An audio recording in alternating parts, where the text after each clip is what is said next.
কিয়ামতের দিন যেদিন আকাশের সূর্যটা মাথার কাছে চলে আসবে, জমিনটা তামার জমিন হয়ে যাবে তৃষ্ণায়, মানুষের জিহ্বা বের হয়ে কুকুরের মতো নাভির সামনে ঝুলতে থাকবে।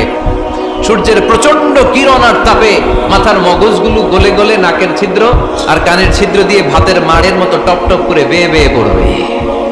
আল্লাহর আরশের ছায়া ছাড়া সেদিন আর কোনো ছায়া থাকবে না। বিষ্ণু বললেন 7 শ্রেণীর ব্যক্তিকে আল্লাহ তাআলা সেদিন আরশের নিচে ছায়া দিবে।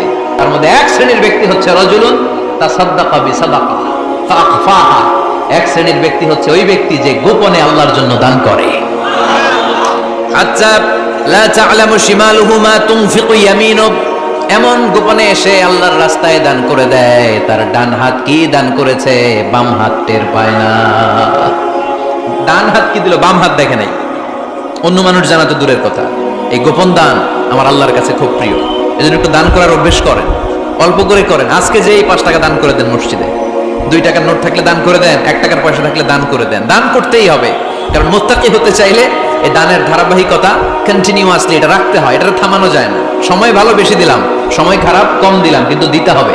রাজি আছেন?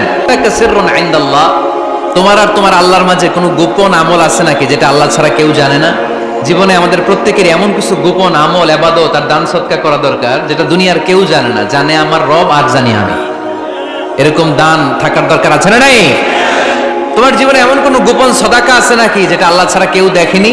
এই গোপন সাদাকাটা আল্লাহ খুব পছন্দ করে। এখানে মাদ্রাসা, আজকে আমার ভাই অমুক ভাই দিবেন 2 লক্ষ টাকা, বলেন মারহাবা।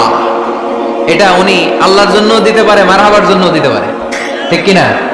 কিন্তু রাতের আধারে রাস্তার পাশ দিয়ে হেঁটে যাচ্ছেন, মসজিদের দান বাক্সটা লেখা, উপরে সাইনবোর্ডে লেখা মুক্ত হস্তে আল্লাহর ঘরের জন্য দান করুন। কেউ নাই, কাক পক্ষী নাই, রাত বাজে 2টা, হঠাৎ করে পকেট থেকে 1000 টাকার বা 100 টাকার কচকচে নোটটা আপনি দান করে দিলেন। ওই দানটা 1 কোটি টাকার দানের চেয়েও বড় দান।